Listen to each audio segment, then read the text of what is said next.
അമേരിക്കയിലെ രണ്ടാമത്തെ പ്രാവശ്യം സഹോദരിമാരെ അഭിമുഖീകരിക്കുന്നതിൽ വളരെ സന്തോഷമുണ്ട്. എന്നെ ഇതിനായിട്ട് ക്ഷണിച്ച പ്രിയ നാൻസി സിസ്റ്റർക്ക് നന്ദി പറയുന്നു.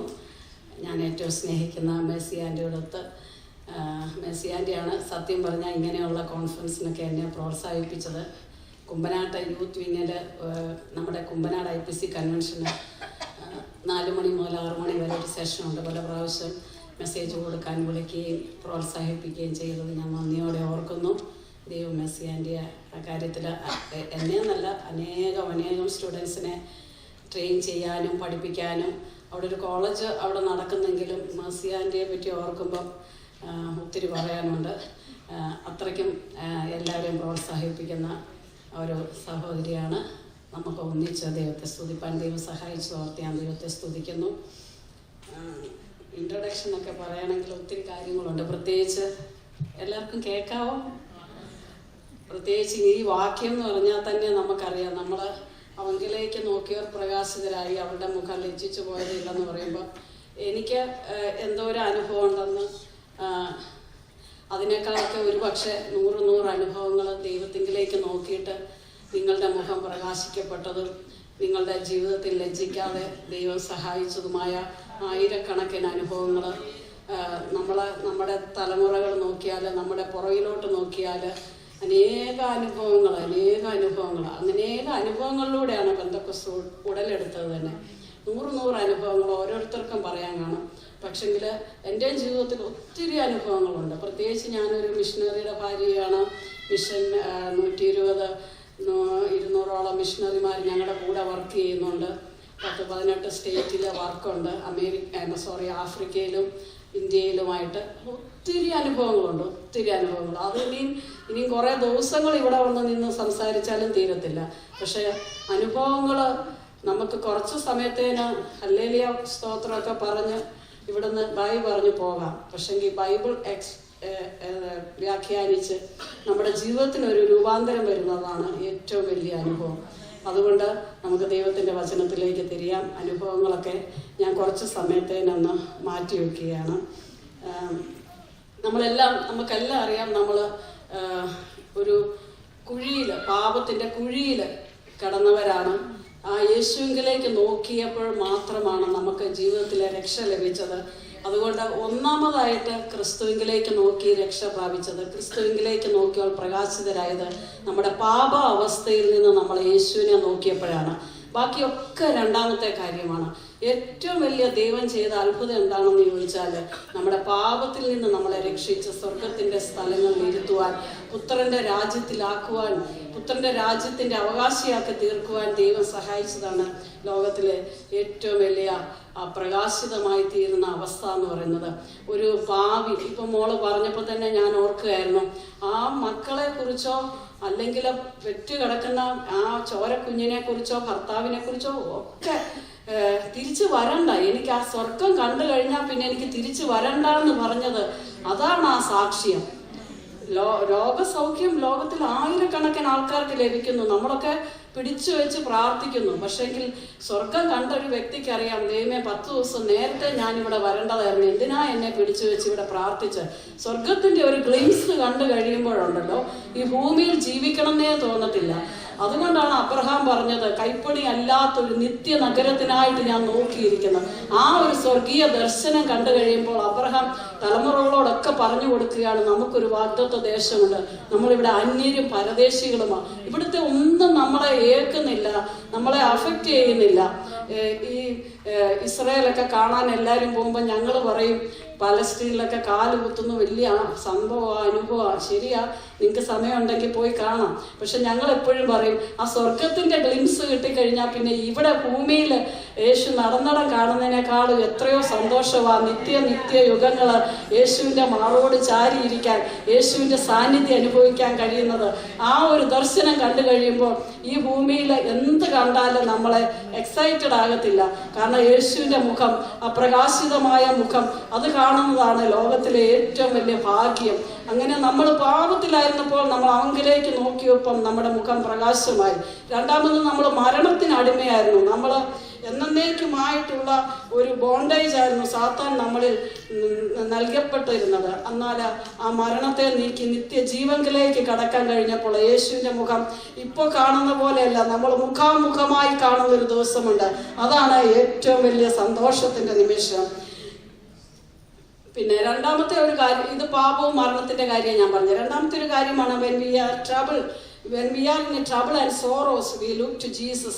നമ്മുടെ ജീവിതത്തിൽ അത് ഡേ ടു ഡേ ലൈഫിൽ നമ്മൾ അനുദിനം പ്രാക്ടീസ് ചെയ്യുന്ന ഒരു കാര്യമാണ്. നമ്മുടെ ജീവിതത്തിൽ പ്രയാസം വരുമ്പോൾ, കഷ്ടം വരുമ്പോൾ, നഷ്ടം വരുമ്പോൾ, പ്രശ്നങ്ങൾ വരുമ്പോൾ, ജീവിതത്തിൽ ആരോടും പറയാൻ മേലാത്ത അനുഭവങ്ങൾ വരുമ്പോൾ നമ്മൾ യേശുവിലേക്ക് നോക്കി നമ്മുടെ മുഖം പ്രകാശിതരാകുകയും നമ്മൾ ലജ്ജിക്കാതെ ഇടയാകുകയും ചെയ്യും. ആൻറ്റി മുമ്പേ പറഞ്ഞപ്പോൾ തന്നെ പറഞ്ഞായിരുന്നു, എക്സോഡസ് 34:29-30 ഒക്കെ വാക്യത്തില് മോശ പർവ്വതത്തിലേക്ക് കയറിപ്പോയപ്പോൾ ഒരു വലിയൊരു കമ്മീഷൻ വേണ്ടി വലിയൊരു നിയോഗം പ്രാപിച്ചാണ് മോശയോട് ദൈവം പറഞ്ഞു, ഇവിടെ കയറുക, എനിക്ക് കുറച്ച് കാര്യങ്ങൾ അറിയിക്കാറുണ്ട്.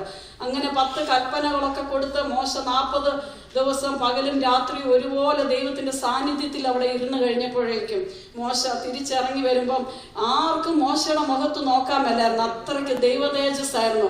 ആ ദൈവതേജസ് വരാൻ ഒന്നാമത്തെ കാരണം മോശയ്ക്ക് ആ 40 ദിവസം മറ്റൊരു ബിസിനസ്സും അല്ലായിരുന്നു. ദൈവത്തിന്റെ മുഖം കണ്ട്, ദൈവത്തിന്റെ സാന്നിധ്യം അറിഞ്ഞ്, ദൈവത്തിന്റെ ശബ്ദം കേട്ട് ആ പർവ്വതത്തിൽ ഇരിക്കുകയായിരുന്നു. പലപ്പോഴും നമ്മൾ ഉപവാസം എടുക്കുമ്പോഴും പ്രാർത്ഥിക്കുമ്പോഴും ചിന്തിക്കേണ്ട ഒരു കാര്യമുണ്ട്, മറ്റെല്ലാ കാര്യങ്ങളെയും കൊട്ടി അടച്ചിട്ട് ദൈവത്തിന്റെ സാന്നിധ്യം മാത്രം അനുഭവിപ്പാൻ, ദൈവത്തിന്റെ ശബ്ദം കേൾക്കാൻ, ദൈവത്തിന്റെ വചനത്തിലൂടെ നമ്മളെ അറിയിക്കാനുള്ള അരുളപ്പാട് കേൾക്കാൻ, അതിനാണ് നമ്മൾ ഉപവാസവും പ്രാർത്ഥനയ്ക്കും പ്രാധാന്യം കൊടുക്കേണ്ടത്. നമ്മൾ ഉപവാസമാണെന്നും പറഞ്ഞ് കുറച്ചു നേരം പട്ടിണി കിടന്നിട്ട് ലോകത്തിലെ എല്ലാ കാര്യങ്ങളും നമ്മുടെ തലയിൽ കയറ്റുകയും മൊബൈൽ നോക്കുന്നത് മാറ്റത്തില്ല, പത്രം വായിക്കുന്നത് മാറ്റത്തില്ല, TV ഇന്റർനെറ്റും എല്ലാം കാണും. ഇതൊന്നും ഉപവാസമല്ല. സത്യത്തിൽ ഉപവാസം എന്താണെന്ന് ചോദിച്ചാൽ എല്ലാത്തിൽ നിന്നും മാറുന്നുണ്ട്. എൻ്റെ ദൈവം ഒരു ദിവസം ഉപവസിച്ചാൽ മതി, പക്ഷെ അത് കംപ്ലീറ്റ് സമയം ദൈവത്തിന്റെ സംസർഗം അനുഭവിക്കാൻ, ദൈവം പറയുന്ന നമ്മൾ കേൾക്കാൻ, നമ്മൾ പറയുന്ന ദൈവം കേൾക്കാൻ. ആ സംസർഗം, സമാഗമന കൂടാരം തന്നെ പറഞ്ഞാൽ തന്നെ അതിൻ്റെ അർത്ഥം ദൈവവുമായിട്ട് സംസർഗം ചെയ്യുന്ന സ്ഥലം, മീറ്റ് ചെയ്യുന്ന ആ പ്ലേസ്. അവിടേക്കാണ് പാളയത്തിൽ അശുദ്ധി ഉള്ളിടത്ത് ദൈവം ഇറങ്ങി വരത്തില്ല. പക്ഷെ അവിടുന്ന് പുറത്തു വന്നിട്ട് ദൈവവും ഞാനും ഒന്നിച്ചുള്ള ആ സംസർഗത്തിന്റെ സമയത്താണ് ദൈവത്തിന് പല കാര്യങ്ങളും നമ്മളോട് അറിയിക്കാനുള്ളത്. ഒരു പ്രവാചകന്റെ ഒരു പാസ്റ്ററുടെ ഒന്നും ആവശ്യമില്ലാതെ പോലും ദൈവത്തിന്റെ വചനം തുറന്നു വെച്ച്, ദൈവമേ എന്നോട് സംസാരിക്കണേ, നിന്റെ ഹിത അറിയിക്കണേ, നിന്റെ ശബ്ദം കേൾപ്പിക്കണേ എന്ന് പറയുമ്പോൾ ദൈവം ഇറങ്ങി വന്ന് നമ്മളോട് സംസാരിക്കും. കൂട്ടുകാർ തമ്മിൽ എന്ന പോലെ, എൻ്റെ ഹസ്ബൻഡ് എഴുതിയൊരു പാട്ടുണ്ട്, കൂട്ടുകാർ തമ്മിൽ എന്ന പോലെ സംസർഗം ചെയ്യും നിമിഷങ്ങളിൽ നിന്നോട് ഏറ്റവും അടുക്കട്ടെ. ഡ്രോ മീ നിയറർ നിയർ എന്ന് പറഞ്ഞ പാട്ടിന്റെ പരിഭാഷയാണ്, അദ്ദേഹം എഴുതിയതല്ല, പരിഭാഷപ്പെടുത്തിയത്. നമ്മുടെ സംസാരിക്കുമ്പോൾ എക്സാഗ്രേഷൻ ഒന്നും ഉണ്ടാകില്ലല്ലോ. മിഷണറിമാർക്കൊക്കെ ഈ ഒത്തിരി എക്സാഗ്രേഷൻ ചെയ്യുന്ന ഒരു സ്വഭാവമുണ്ട്. ദൈവത്തിൻ്റെ കൃപയാൽ അങ്ങനെയൊന്നും ഉണ്ടാകാതിരിക്കട്ടെ. അപ്പോൾ ആ ദൈവവുമായിട്ട് സംസർഗം ചെയ്യുന്ന നിമിഷങ്ങളാണ് ഏറ്റവും ധന്യം. ഡ്രോമി നിയറർ ടു ഗോഡ് എന്ന് പറയുമ്പോൾ അതിനകത്തൊരു ഭാഗമുണ്ട്, കൂട്ടുകാർ തമ്മിൽ എന്നപ്പോൾ സംസർഗം ചെയ്യും നിമിഷങ്ങളിൽ നിറയുന്ന മാനസ്.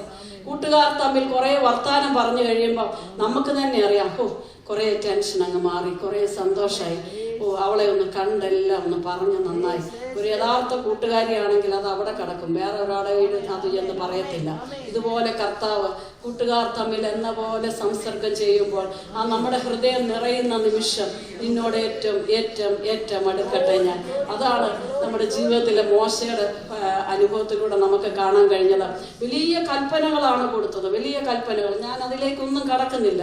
ആ കൽപ്പനകളെല്ലാം കണ്ട് അതെല്ലാം അനുസരിക്കാൻ വേണ്ടി തീരുമാനിച്ച് ഇറങ്ങി വരുമ്പോൾ പാളയത്തിൽ നടന്ന അശുദ്ധി കണ്ടിട്ട് മോശയ്ക്ക് സഹിക്കാൻ പറ്റിയില്ല.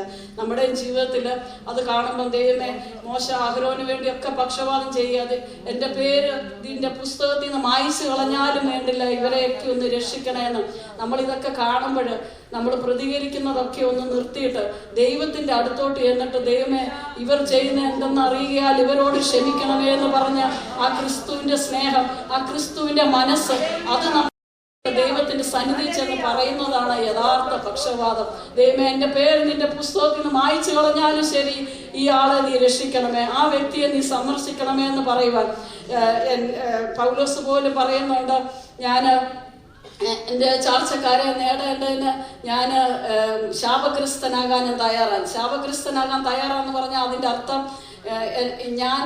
ഞാൻ നരകത്തിൽ പോകേണ്ടി വന്നാലും ശരി, കർത്താവെ എൻ്റെ ചാർച്ചക്കാരെ നീ രക്ഷിക്കണേ. അതാണ് ഇന്റർസീഡിന്റെ ഏറ്റവും അറ്റ കൈക്കുള്ള പ്രാർത്ഥനയാണ്. ഞാൻ എൻ്റെ ജീവിതത്തിൽ അങ്ങനെ ഒരു ദിവസം പ്രാർത്ഥിക്കേണ്ടി വന്നിട്ടുണ്ട്. എൻ്റെ അമ്മച്ചിയെ, എൻ്റെ മദറിൻലോയെ രക്ഷിക്കാൻ വേണ്ടി. കർത്താവെ, നീ എന്നെ തള്ളിക്കളഞ്ഞാലും വേണ്ടില്ല, എൻ്റെ അമ്മച്ചിയെ രക്ഷിക്കണേ എന്ന് ഒരു പ്രാവശ്യം ഞാൻ ദൈവത്തിൻ്റെ മുമ്പിൽ പ്രാർത്ഥിച്ചു. 20 വർഷം അമ്മച്ചി രക്ഷിക്കപ്പെട്ടിട്ടില്ലായിരുന്നു. അങ്ങനെ ആ പ്രാർത്ഥനയുടെ ശേഷം അന്ന് രാത്രിയാണ് ദൈവം നേരിട്ട് അനേകര സുവിശേഷം പറഞ്ഞിട്ടുണ്ട്. നിങ്ങൾക്കറിയാമല്ലോ, ഒരു മിഷണറിയുടെ അമ്മ നരകത്തിലോട്ടോ അല്ലെങ്കിൽ ഈ ലോകത്തിൽ നിന്ന് മാറ്റപ്പെടുന്നതിന് മുമ്പായിട്ട് കർത്താവിനെ അറിഞ്ഞില്ലെങ്കിൽ എന്തുമാത്രം ദുഃഖം അനുഭവിക്കും. ഞങ്ങളുടെ ജീവിതത്തിൽ ചെയ്ത എല്ലാ വേലയും വെറുതെ പാഴായി ശൂന്യമായി പോകും. ആ ഒരു സാഹചര്യത്തിൽ അന്ന് രാത്രി യേശു ക്രിസ്തു തന്നെ ഇറങ്ങി വന്നു. മോളൊക്കെ പറഞ്ഞ അനുഭവം പോലെ തന്നെ ക്രൂശുമായിട്ട് ഇറങ്ങി വന്ന് അരുകി നിന്ന് അങ്ങനെ അമ്മച്ചി അലറിക്കറഞ്ഞ് പാപമോചനം പ്രാപിച്ച് യേശുവിനെ സ്വീകരിച്ചു. പലരും പറയുമായിരുന്നു, ദൈവം നേരിട്ട് ഇറങ്ങി വന്നാലേ രക്ഷപ്പെടത്തുള്ളൂ. സത്യമായിരുന്നു, ദൈവം നേരിട്ട് ഇറങ്ങി വന്നു. 20 ദിവസം മാത്രമാണ് ആ രക്ഷയുടെ സന്തോഷം അനുഭവിച്ചത്. അങ്ങനെ അവൻ്റെ സംസർഗം അനുഭവിക്കുമ്പോഴാണ് നമ്മുടെ ത്വക്ക് പ്രകാശിക്കുന്നത്, നമ്മുടെ മുഖം പ്രകാശിക്കുന്നത്. നമ്മൾ പ്രാർത്ഥനയിൽ അങ്ങോട്ട് എപ്പോഴും പറയും, പക്ഷെങ്കിൽ ഇങ്ങോട്ട് ദൈവം പറയുന്ന കേൾക്കണമെങ്കിൽ എപ്പം നമ്മൾ പ്രാർത്ഥിച്ചാലും ദൈവത്തിന്റെ വചനവുമായിട്ടേ ഇരിക്കാവുള്ളൂ.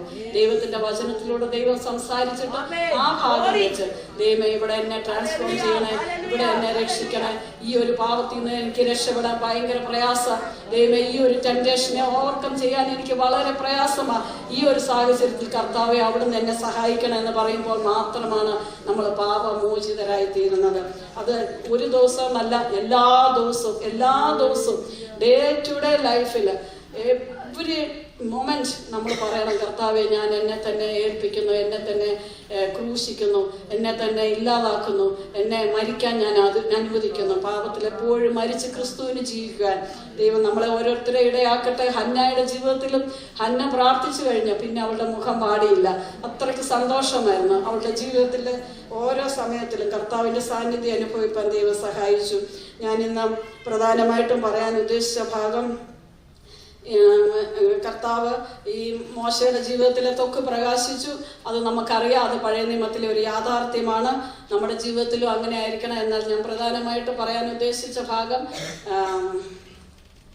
എഫേസ്യർ 5:22 വാക്യത്തിലുണ്ട്. 27 വാക്യത്തിൽ, കറ ചുളുക്കം മുതലായ ഒന്നുമില്ലാതെ സഭയെ ശുദ്ധവും നിഷ്കളങ്കവുമായി തനിക്ക് തന്നെ തേജസ്സോടെ മുൻനിർത്തേണ്ടതിന് തന്നെത്താൻ അവർക്ക് വേണ്ടി ഏൽപ്പിച്ചു കൊടുത്തു. നമ്മൾ എങ്ങനെയാണ് തേജസ്സിന്റെ അനുഭവം പ്രാപിക്കുന്നത്, അല്ലെങ്കിൽ നമ്മുടെ ത്വക്ക് എപ്പോഴാണ് പ്രകാശിക്കുന്നത്? അത് നമുക്ക് പെട്ടെന്ന് ഒന്ന് പഠിക്കാം. ബുക്കും പേനയും എടുക്കേണ്ടവർക്കൊക്കെ എടുക്കാം. ഈ ഭാഗത്ത് പറയുന്ന ഭാര്യമാരെ, നിങ്ങളുടെ ഭർത്താക്കന്മാരെ സകലത്തിലും കീഴടങ്ങിയിരിക്കും, അന്യോന്യം കീഴടങ്ങിയിരിക്കും. ഭർത്താവിനോട് പറയാ, ഞാൻ നിന്നെ സ്നേഹിച്ചതുപോലെ ജീവൻ കൊടുത്ത് ത്യാഗം ചെയ്ത് നീ നിന്റെ ഭാര്യയെ സ്നേഹിക്കണം. അത് ഭർത്താവിനോട് ദൈവം പറയുവാണ്. അതുപോലെ തന്നെ ഭാര്യയോട് പറയാണ്, എങ്ങനെയെല്ലാം ജീവിക്കുന്ന ഒരു ഭർത്താവാണെങ്കിലും നീ അദ്ദേഹത്തിന് കീഴ്പ്പെട്ടേ പറ്റത്തുള്ളൂ. കീഴ്പ്പെടുക, സബ്മിസീവ് ആയിരിക്കണം. ഇതൊരു ഭാര്യയെ കുറിച്ച് ദൈവം ഉദ്ദേശിക്കുന്നതാണ്. ഭാര്യ ഭർത്താവിനെ ബഹുമാനിക്കണം. അത് പ്രവൃത്തിയിൽ എപ്പോഴും, വാക്കിൽ, നമ്മുടെ ആക്ഷനിൽ, നമ്മുടെ ആറ്റിറ്റ്യൂഡിൽ എപ്പോഴും ബഹുമാനം കൊടുക്കണം ഭർത്താക്കന്മാർക്ക്. അവരെ ഒരിക്കലും പരസ്യകോലമാക്കാനോ താഴ്ത്തിക്കെട്ടാനോ നമ്മൾ ഒരിക്കലും ശ്രമിക്കരുത്. ഭാര്യ എപ്പോഴും കീഴടങ്ങിയിരിക്കുന്ന സ്വഭാവമായിരിക്കണം. ഇങ്ങനെയാണെങ്കിൽ നമുക്ക് തന്നെ അറിയാം, the head is the most eminent part of the body. തലയില്ലെങ്കിൽ പിന്നെ ശരീരമില്ല, ശരീരമില്ലെങ്കിൽ തലയില്ല. ഇത് ഇന്റർ കണക്റ്റഡാണ്. നമുക്ക് തന്നെ അറിയാം, നമ്മുടെ ശരീരത്തിൽ നമ്മുടെ തല നഷ്ടപ്പെട്ട് കഴിഞ്ഞാൽ പിന്നെ നമ്മുടെ ബോഡിയും കൊണ്ട് ഒന്നും പ്രയോജനമില്ല, നമ്മൾ ചത്തു. ഇതുപോലെയാണ് നമ്മുടെ ഭർത്താവ്, തലയാണ്. നമ്മൾ അതിന് ശരീരയുക്തമായി ചേർന്നിരിക്കുന്ന പോലെ ഭർത്താവ് ഭാര്യയ്ക്ക് കീഴ്പ്പെട്ടിരിക്കുകയാണെങ്കിൽ, ഭർത്താവ് ഭാര്യയെ സ്നേഹിക്കുകയാണെങ്കിൽ, ഈ രണ്ട് കാര്യവും അന്യോന്യം നടക്കുകയാണെങ്കിൽ ആ കുടുംബജീവിതം നന്നാവും. അതുപോലെ തന്നെ യേശുക്രിസ്തു എന്ന തല, യേശുക്രിസ്തു ആണ് സഭയാകുന്ന നമ്മുടെ തല. ആ തലയെ അപമാനിക്കുന്ന ഒരു കാര്യവും നമ്മുടെ ജീവിതത്തിൽ ഉണ്ടാവില്ല. നമ്മുടെ വാക്കിലൂടെ, നമ്മുടെ പ്രവൃത്തിയിലൂടെ, നമ്മുടെ ഡീലിങ്ങിലൂടെ, നമ്മുടെ സംസാരത്തിലൂടെ ഒരിക്കൽ പോലും തലയെ അപമാനിക്കാൻ നമ്മുടെ വാക്കുകൊണ്ടോ നമ്മുടെ പ്രവൃത്തി കൊണ്ടോ ഇടയാകല്ല. നമ്മളെപ്പോഴും ഓർക്കണം, ഓരോ കാര്യം പറയുമ്പോഴും എൻ്റെ യേശു കരയുകയാണ്, എൻ്റെ യേശു ദുഃഖിക്കുകയാണ്, എൻ്റെ യേശുവിനെ ഞാൻ വീണ്ടും ക്രൂശിക്കുകയാണ്. ഈ ചിന്ത ഓരോ നിമിഷവും ഉണ്ടായിരിക്കണം. ഏറ്റവും അധികമായിട്ട് ഈ യേശു ക്രിസ്തു നമ്മളെ സ്നേഹിച്ചു. അത് എവർലാസ്റ്റിംഗ് ലവ് ആയിരുന്നു, അൺചേഞ്ചിങ് ലവ് ആയിരുന്നു. ഒരിക്കലും നഷ്ടപ്പെട്ടു പോകാത്ത ടെൻഡർ ലവ് ആയിരുന്നു. അതുകൊണ്ടാണ് അവിടെ പൗലോസ് പറയുന്നത് പോറ്റി പുലർത്തി എന്നൊക്കെ പറയുമ്പോൾ ആ നറിഷ് ആൻഡ് ചെറിഷ് ടെൻഡറായിട്ട് സ്നേഹിച്ച ആ സ്നേഹത്തിന് നമുക്ക് പകരം കൊടുക്കാൻ കഴിയുന്നത് നമ്മുടെ ലൈഫിലൂടെയാണ്, നമ്മുടെ ജീവിതത്തിലൂടെയാണ്, നമ്മുടെ ജീവിത വിശുദ്ധിയിലൂടെയാണ്. ഒരു ദിവസം യേശു ക്രിസ്തു തിരിച്ചു വരുമ്പോഴേക്കും വിശുദ്ധിയോടെ കറ, ചുളുക്കം, വാട്ടം, മാലിന്യം ഒന്നുമില്ലാത്ത തന്നെത്താൻ തനിക്ക് വേണ്ടി ഏൽപ്പിച്ചു തന്ന മണവാട്ടിയെ സ്വീകരിക്കാനാണ് വരുന്നത്. എങ്ങനെയാണ് നമ്മളെ തേജസ്സോടെ നിർത്തുന്നത്? നമ്മൾ ഈ സഭയെ കീഴ്പ്പെട്ട് യേശു എന്ന തലയെ അനുസരിച്ച് യേശുവിൻ്റെ സ്വഭാവം നമ്മളിലേക്ക് റിഫ്ലക്റ്റ് ചെയ്ത് ആ തലയായവനിൽ നിന്ന് ആ ഞരമ്പുകളിലേക്ക്, സത്യമജ്ജകളിലേക്ക്, ശരീരത്തിലേക്ക് എല്ലാം യേശുവിൻ്റെ ആ സ്വഭാവം ഒഴുകി വരുന്നത് പോലെ നമ്മുടെ ജീവിതത്തിൽ യേശു ക്രിസ്തുവിൻ്റെ ആ പിതാവിൻ്റെ സ്വഭാവം പുത്രനിലായിത്തീരുമ്പോൾ, പുത്രനിലെ യേശു ക്രിസ്തുവിലായിത്തീരുമ്പോൾ ആ പിതാവിൻ്റെ സ്വഭാവം നാടി ഞരമ്പിലൂടെ ഓരോ നിമിഷവും യേശു ക്രിസ്തുവിനെ റിഫ്ലക്റ്റ് ചെയ്യുന്ന, യേശു ക്രിസ്തുവിൻ്റെ സ്വഭാവം റിഫ്ലക്റ്റ് ചെയ്യുന്ന, യേശു ക്രിസ്തുവിൻ്റെ കരുണ, യേശു ക്രിസ്തുവിൻ്റെ സ്നേഹം, യേശു ക്രിസ്തുവിൻ്റെ വാത്സല്യം, യേശു ക്രിസ്തുവിൻ്റെ മനസ്സലിവ്, ഇതെല്ലാം നമ്മൾ മറ്റുള്ളവരിലേക്ക് പകരപ്പെടുമ്പോഴാണ് ആ തലയായവനിൽ ശരീരം മുഴുവൻ യുക്തമായി ചേരുന്നത്. അങ്ങനെ ഒരു ബ്രൈഡിനെ ചേർക്കാനാണ് ആ ബ്രൈഡ് ഗ്രൂമായിട്ട് യേശു ക്രിസ്തു വരുന്നത്. മണവാളന് ആ ഏറ്റവും വലിയ ആഗ്രഹം തൻ്റെ മണവാട്ടി പവിത്രയായിരിക്കണം, തൻ്റെ മണവാട്ടി ശുദ്ധയായിരിക്കണം, ശുഭ്രയായിരിക്കണം, തൻ്റെ മണവാട്ടി കളങ്കവുമോ ഒരു സ്പോട്ട്ലെസ് ആയിരിക്കണം, ബ്ലെയിംലെസ് ആയിരിക്കണം, ബ്ലെമിഷ് ഒന്നും ഉണ്ടാകാൻ, ബ്ലെമിഷ് എന്ന് പറയുമ്പോൾ ഒരു കരട് പോലും ഉണ്ടാകാൻ പാടില്ല നമ്മുടെ ജീവിതത്തിൽ. അങ്ങനെ കർത്താവ് വരുമ്പോൾ തേജസ്സോടെ നമ്മുടെ കയ്യിൽ ഇങ്ങനെ തോളെ തട്ടിയിട്ട് പറയും, യു ആർ മൈ ബ്രൈഡ്. അതൊരു ഭയങ്കര സംഭവമാണ്, അതൊരു ഭയങ്കര അനുഭവമാണ്. ഞാൻ ഒരിക്കൽ ഡൽഹിയിലോട്ട് യാത്ര ചെയ്യുമ്പോൾ അപ്പർ ബർത്തിൽ കിടക്കുക ട്രെയിനിൽ. എൻ്റെ ഓപ്പോസിറ്റായിട്ട് എൻ്റെ രണ്ടാമത്തെ മോളും ഇങ്ങനെ കിടക്കുക. ഒരു വെളുപ്പിന് 6 മണി ആകുന്നതേ ഉള്ളൂ, 9 മണിയാകും ട്രെയിൻ ഡൽഹി സ്റ്റേഷനിൽ എത്തുമ്പോൾ. ഏകദേശം ഒരു 9:10 ആകുമ്പം സായിച്ചാൻ ആഫ്രിക്കയിൽ നിന്ന് എയർപോർട്ടിലെത്തും. അപ്പം ഈ ഒരു കാര്യം ഓർക്കുമ്പം കുറേ നാളുകൾക്ക് ശേഷം കാണുന്ന ആ സന്തോഷം ഓർത്തിട്ട് ഞാൻ ഈ അപ്പർ ബർത്തി പെട്ടെന്ന് ചാടി ഇങ്ങനെ കൈ തലേ വെച്ചിട്ട് ചരിഞ്ഞ് കിടന്നിട്ട് ശരിക്കങ്ങ് ചിരിക്കാൻ തുടങ്ങി, ഈ വട്ട് പിടിച്ചവർ ചിരിക്കുന്ന പോലെ. അപ്പോൾ എൻ്റെ മോളെ ഉറക്കത്തിൽ നിന്ന് ഇങ്ങനെ കൊണ്ടുവന്നോ തിരിഞ്ഞത്, ഇതെന്നെ അമ്മ ഈ അപ്പർ ബർത്തി കിടന്ന് ഇങ്ങനെ കിടന്ന് ട്രെയിനിൽ കിടന്ന് ചിരിക്കുന്നത്, എന്തെങ്കിലും കേട്ടോ? ഒന്നുമില്ല, നല്ല ഉറക്കം, എല്ലാവരും താഴെ എല്ലാം ഉറക്കം. അപ്പം ഞാൻ പറഞ്ഞു, മോളെ അപ്പം വരാൻ ഇനി 3 മണിക്കൂറും കൂടെ ഉള്ളെന്ന്. അത്രയ്ക്കും ചിരിക്കുക, ഞാൻ തന്നെത്താനെ കിടന്ന് ചിരിക്കുക. പെട്ടെന്ന് അവളങ്ങ് തിരിഞ്ഞ് കിടന്നുറങ്ങി. ഈ അമ്മയ്ക്ക് എന്താ ഭ്രാന്താന്നും പറഞ്ഞ് അവളങ്ങ് ഉറങ്ങി. ഞാനും പെട്ടെന്ന് ദൈവത്തിൻ്റെ ആത്മാവിൻ്റെ ഇന്നർ മൈൻഡിൽ സംസാരിക്കാൻ തുടങ്ങി. ദൈവം പറഞ്ഞു, ഇതുപോലെയാണ് ഞാൻ കാഹളത്തൊനി കേൾക്കുമ്പോൾ, ഞാൻ മധ്യാകാശത്തിൽ വരുമ്പോൾ നീ എനിക്ക് വേണ്ടി ഇതുപോലെ നിന്നെ 120 മിഷണറിമാരെയും കുടുംബത്തെയൊക്കെ ഏൽപ്പിച്ചിട്ട് ഞാനിങ്ങനെ പോയിട്ട് നീ എന്നെ വഞ്ചിച്ച് അവിശ്വസ്തത കാണിച്ച് വല്ല പുരുഷന്മാരുടെയും കൂടെ കടന്ന് കൂടെ ജീവിച്ച് നഷ്ടപ്പെട്ട് നശിച്ച് ഞാൻ ഒരു അവിശ്വസ്ത ഭാര്യയാണെങ്കിൽ ഞാൻ വിചാരിക്കുന്നത് എന്താണെന്നറിയോ? എൻ്റെ ഭർത്താവിനെ കാണരുതേ, അയാൾ വരരുതേ, ഭയമായിരിക്കും, ഭീതിയായിരിക്കും, ഞെട്ടലായിരിക്കും. അതേസമയം ഞാൻ പവിത്രതയോടെ കാത്തിരുന്ന് ഒരു ബ്ലെയിം പോലും ഇല്ലാതെ, ഒരു ബ്ലെമിഷ് പോലും ഇല്ലാതെ, ഒരു സ്പോട്ട് പോലും ഇല്ലാതെ ഞാൻ കാത്തിരിക്കുകയാണെങ്കിൽ ഞാൻ ഓടിച്ചെന്ന് കെട്ടിപ്പിടിക്കും. കാരണം എന്നെ സ്വീകരിക്കാൻ വരുന്ന ഭർത്താവിനോടുള്ള എൻ്റെ അകമഴിഞ്ഞ സ്നേഹം, ആ പ്രേമം, അത് ഒഴുകുകയാണ് ചെയ്യുന്നത്. ഇതുപോലെ ആയിരിക്കണം കർത്താവായ യേശു ക്രിസ്തു മടങ്ങി വരുമ്പോൾ. ഒരു സ്പോട്ട് പോലും ഇല്ലാതെ, ഒരു ബ്ലെയിംലെസ് ആയിട്ട്, ഒരു ബ്ലെമിഷ് പോലും ഇല്ലാതെ, ഒരു കരട് പോലും കുറ്റം പറയാനില്ലാത്തൊരു ബ്രൈഡായിട്ട് തീരാൻ ദൈവം നമ്മളെ സഹായിക്കട്ടെ. ഒരു നിമിഷം നമുക്ക് പ്രാർത്ഥിക്കാം. എല്ലാവരും കണ്ണടച്ച് ഒരു നിമിഷം സമർപ്പിക്കാം. കർത്താവായ യേശു ക്രിസ്തുവേ, നീ തന്ന നല്ല സമയത്തിനായി സ്തോത്രം.